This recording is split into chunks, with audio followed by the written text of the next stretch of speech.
Hello there, good afternoon, I'm Ursa Ryan, and this is a little bit of a diversion to our previously scheduled Civ 6 AI-only Battle World Cup thing that I've got going on.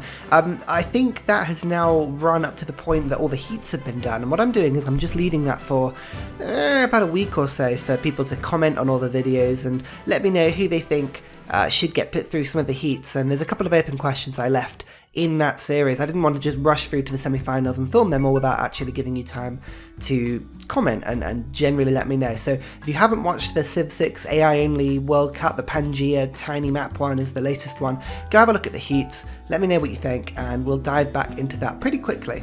In the meantime though, we're going to have a bit of fun with the AI Plus mod and the autoplay mod. This should be pretty good. We've also got another mod, I can't remember which one it is, I'll have a look. I'll let you know, but basically it just puts an Earth map in that's huge, an absolutely huge Earth map with true start locations. So what we're going to be doing is I've kind of practiced this a couple of times. I had a couple of trial runs to see whether it would work, and it almost does with all civilizations. There's a couple of sort of tweaks I've had to make, but I count this as 32 players on a true start location Earth map. It should be really good fun. Deity difficulty as always. I put the city states down to minimum just to make sure that people spawn. There's a couple of noticeable absences. I've had to take out a couple of the European civilizations just purely because they wouldn't fit. I think, unfortunately, Alexander the Great has got the chop. I think the Netherlands have got the chop. I mean, a couple of the duplicate ones, so there's only one Greece, for instance, and there's only one India. But other than that, I think we've got most people. I'm hoping it should be fine. But actually, now thinking about it, I probably will need to take Poland out as well. So I think it's 32 players, 31 players, something like that. It should be good fun. But yeah, let's just dive in and have a little look and see if the computer can dominate the Earth. Oh, and by the way, it's pretty much the same rules as ever. Domination victory, no barbarians, because my god, that slows down the game. Yeah, otherwise pretty usual stuff. So, familiar watchers of my overseas? Oh god, what am I even talking about? AI-only World Cups will understand that unfortunately one of the civilizations has to be an autoplay civilization. So somebody on basically settler difficulty, really easy computer difficulty that I've got to have, otherwise the mod doesn't work. So Japan, unfortunately, I've chosen because, I mean, they're really good. Just being on this island is quite fun. It means that they're unlikely to get taken over, which means I'm likely to be able to load the game up later if that does work. I kept thinking about Indonesia or maybe Australia, but these guys have so much space. I kind of wanted to see what they did. But otherwise, you can see everyone is now starting to pop up. Hopefully speaking, we're going to have everybody being able to settle, although normally there's at least a couple that struggle. You can see Persia's had to move there, and Sumeria. Unfortunately, Sumeria has been settled out a little bit. Jerusalem, hopefully they'll all kind of fix themselves in a little bit, but I think otherwise, yeah, taking Poland out actually has worked. It means that Preslav is settled in, but I think, you know what, I'm actually quite proud of that. That's a pretty good settle. There's a couple of things on the map that strike me immediately. The makers of Civ, for whatever reason, rightly and wrongly, really bypass America when it comes to making this game. So we've got America, the Cree, and the Aztecs on North America, but no one else, no Canadian Empire, no different forms of America. So whoever controls this North American sort of continent is going to be in a very powerful position going forward. South America as well is extremely vacant. You can see Brazil as a city-state, and then also Mapuche. Now I'm really hoping, I always hope that Mapuche have a really good game, but you can see already Mapuche, the settler. Now they did this before. This is really weird. In the test run that I played, Mapuche didn't move its settler off its sort of country, which is really strange. Oh, Greece and Rome already at it. That's an exciting one. Rome is always good fun. Scotland declaring war on England. Oh wow, so we've got some real historical battles. Italy and Greece going after each other is always good fun, and England and Scotland going after each other. We've even got an independent Ireland as well, and that's interesting. England have managed to get that war. Germany and France. Oh wow, we got some brilliant early game wars. Mongolia and Korea, Congo and the Zulu. The Congo and the Zulu is an interesting one because, you know, again, Africa, large amounts of space. Georgia and Scythia, God, everybody's kicking out at the moment. But the biggest pressure is Europe. I mean, Europe is really well populated and has some great tiles, but there are just so many civilizations. It's very difficult for anybody to sort of escape out. You can see already things like Korea and Mongolia, these guys are at war with each other, but China, for instance, has got loads of space, all this Russian space up here. And if Russia start to spread outwards, they'll be doing pretty well. Scythia are actually being attacked quite ably by Georgia here. Interesting to see this one. The trick to this map, because of the size of it, is how quickly can you get all of your cities down. Now, Egypt already has its 3 cities down and has a 4th settler, so Egypt doing very well at getting its cities out. Congo has got 2 down. Zulu being caught up in this early war. That could be interesting. Australia. Now, Australia should have a brilliant game. These guys are pretty much just left to themselves to do whatever they want. Australia normally becomes a pretty powerful religious powerhouse. Will they settle New Zealand? That's going to be the interesting one. Sumeria and Persia going to war. Oh, Sumeria did actually manage to put its capital down. That's good to see. That's good to see. It's settled and declared war immediately on Persia. That's a bold strategy there. Persia, actually, and India. It's either India or Persia is going to take this city-state, but could we see a powerful Indian subcontinent? That's an interesting one as well. I like that. Russia decides to settle up to the north rather than utilising all of this space out here. Good on it. Playing as Russia on a map like this is always so much fun. It really is. Loyalty is going to be something really important to look out for as well. Like, you can see all of these like newly settled cities. Like Germany city is going to rebel. You can see, I mean, it's weird. Unfortunately, Europe has real problems with loyalty for quite a large part of the game, just because there are so many different civilizations. It's about getting population. I've seen in test runs actual entire civilizations, even not at war, just rebelling. And look, you can see, oh, here we go. So the cities are starting to fall now. We've got one has fallen over in that direction. Birmingham has been lost. England can't keep hold of its own cities. That's an interesting one. You would have thought being across in the British Isles would have kept them relatively safe, but no, they're already running away. The south of England, oh, it's terrible. It's Brexit all over again. And still, no settling in South America, which is a real shame, although Brazil are now moving the settler out. Hopefully and Mapuche is starting to move its settler. Hopefully these guys are going to be less bugged. Oh, and then Mapuche also going after the city-state. Good. That's always a good sign to see. America going after Cree as well. Now, America haven't put down all their settlers. They've still got 2 here. It is always interesting in the sense that North America is just such a big space, but both capitals are really close to each other, so America are already going after the Cree. The winners of this battle, I think, if there is an overall winner, it's going to be an extremely powerful civilization, although the Aztecs already beginning to push out. They've got their 3 cities down very close, but they are down, and they've also got these settlers coming out, so that's interesting. Yeah, real loyalty problems in Europe still. Germany's lost a city, Scythia's lost a city. Now, this could be some time that Russia could come in and steal using all of its warrior army.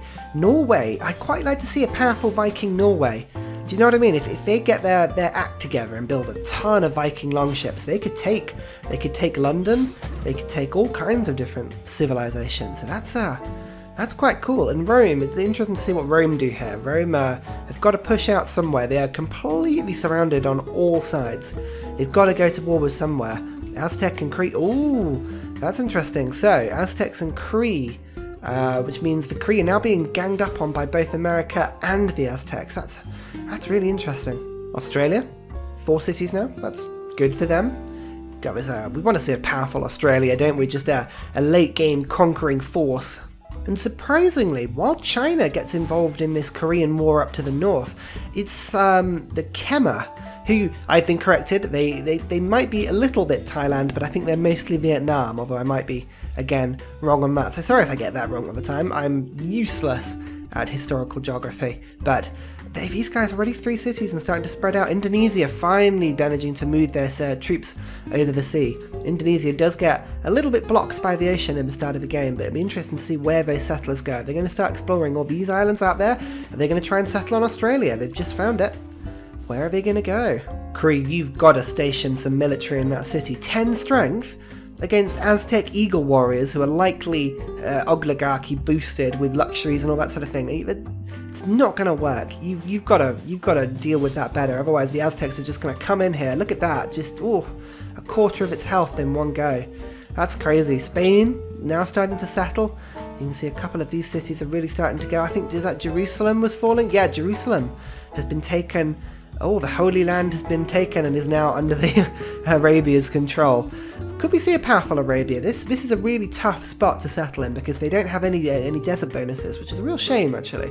I really like it when civs have desert bonuses, but yeah, you know what? It was Russia. Russia are the ones that claim the free city. Now, are they going to keep it? Yeah, full loyalty. So already we're beginning to see the Empire of Russia really start to expand out. Russia are normally pretty good at getting holy sites down and normally pretty good at getting a religion. So I'm hoping they'll get something like Defender of the Faith or something cool like that. How's this free state doing? 1 turn rebellion. We might start seeing a shift here. In power, Egypt and Nubia. I'm just sort of keeping an eye on the wars. Everything's just so chaotic, but we might see a real push if Russia get this free city. There's going to be a lot of control for them. In Africa, this horrible war between the Zulu and the Congo is still going on. There's no real winner here. But the Congo also simultaneously, I think, going to war with Nubia. Oh no, they might not be war with Nubia, but Egypt definitely is at war with Nubia. They're employing a strange tactic here of spreading their warriors all the way out around Nubian lands. It doesn't seem like a very effective battle tactic, I must say. Oh, did you see that? That guy just took 4 attacks and is still alive. Credit to you, sir. It's such an interesting area here as well. India, Persia and India both really blocked up here. Difference is, Chandragupta is managing to hold on to its cities, whereas Persia is not. Now, that will be interesting. If Persia capitulates, then everybody else is going to start eating into this territory. We might even see Sumeria fall as well. If India can take this whole area, they're going to be a powerful force to be reckoned with. The Aztecs do take this Cree city. Now, they're not going to hold on to that, that's way too far away, but it means that the Aztec settlers are just going to start settling everywhere here. The Aztecs making a really strong claim for supremacy on this American continent. Now, that's weird. America itself, Washington, are you gonna stand for that, or are you gonna fight? Go on, Teddy, you can do it. Hooray! This is really good to see. Both South American civilizations are beginning to settle now. Mapuche and Brazil actually getting their settlers out. I think the game gets very confused with really hilly, really jungly starts because it just doesn't know where to move anything, but they're doing alright. They're doing alright, really. It's this ridge of mountain is going to be the interesting one. It's going to be very difficult for Mapuche to get attacked. They have such a strategically powerful position, and actually Buenos Aires is about to fall as well, which is really cool. So I think it might be Mapuche ends up getting that city, so yeah. Are Brazil going to let them get away with that? Or are they going to just sort of be locked in a horrible war right now? All kicking off in America. So yep, that city has fallen, and also the Aztecs did lose the 3 city, although a swordsman versus 10 strength, that's going to very quickly take it back. But Russia has declared war on Scythia. So Russia did pick up Trier. Over here, this 3 city unit is well, I don't know what that's doing there. I don't think that warrior is actually there. But Russia now with 5 cities and a lot of territory, which means these cities are going to be very powerful. So if Russia can push now into Scythian lands, they're going to do really well for themselves. Checking in East Asia, China are only with 2 cities still. They really have become blocked. They're going to have to push in some direction. Now, do you think China are going to leave Hong Kong alone? Yeah, I'm sure they will. That's definitely not something that China would go for. Also interesting that China hasn't settled towards Tibet. Yeah, make your own conclusions about that one, people. It's such a shame, though, to see Indonesia just bugged to this little island. Maybe they've got the technology to move troops abroad, but they haven't got the technology to move builders abroad. I'm not entirely sure, but no, but even settlers, builders are here. Oh, I don't know why, but the settlers just not moving here, which is a real shame. Australia's just doing their thing, but oh, did you see that? Brazil has declared war on Mapuche. Oh, so they didn't like the fact that Buenos Aires had been taken, and actually that city's weak. That city's really weak right now. Are Brazil going to benefit from this? Now, I don't think Brazil could push into these cities because they're just so ably defended by the natural territory, but wow. Check this out as well. Egypt, once a really strong civilization, has actually lost 2 separate cities to loyalty.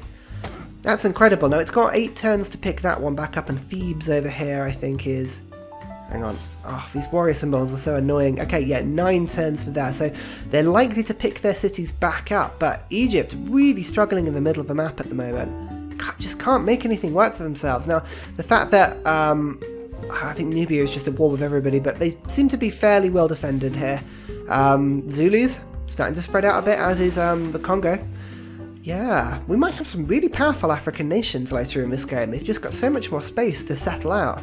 And Korea being very sensible, noticing that they don't have very much space and Mongolia are beginning to outproduce them, so settling a couple of cities up to the north, that's not a bad idea actually. Even Japan, oh, our little favourite settler AI, it's finally starting to get settlers out. Good for you.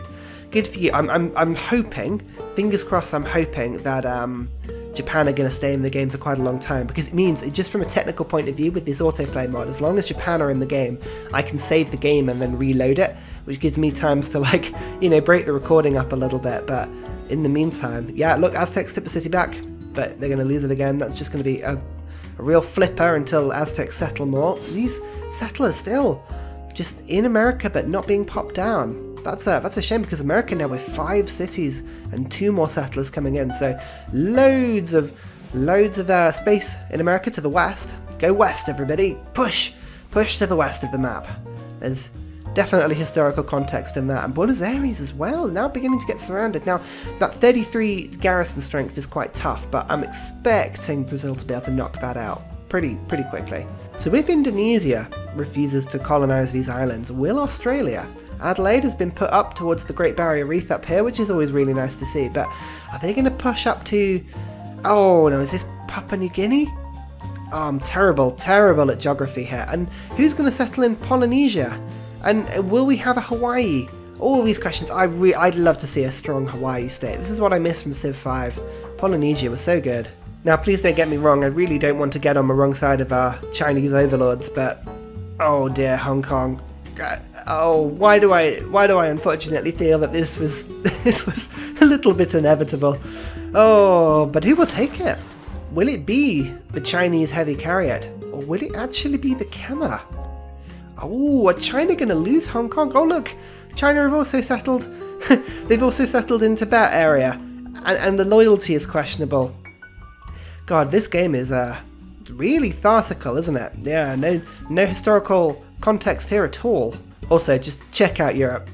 That is, oh, it's beautiful. It's absolutely beautiful, isn't it? Oh, and Scythia. Oh, Scythia losing cities. That might be a really good pickup for the Gilgamesh here at Sumeria. Really, these war chariots are powerful, but really struggling on land right now. Georgia as well, sensibly going after Yevon. There's a bunch of city-states here, Babylon, Yevon, Hattusa. If Georgia were to attack all these, they could really make some space for themselves. But Babylon as well, Persia are going after. Persia losing their city over here.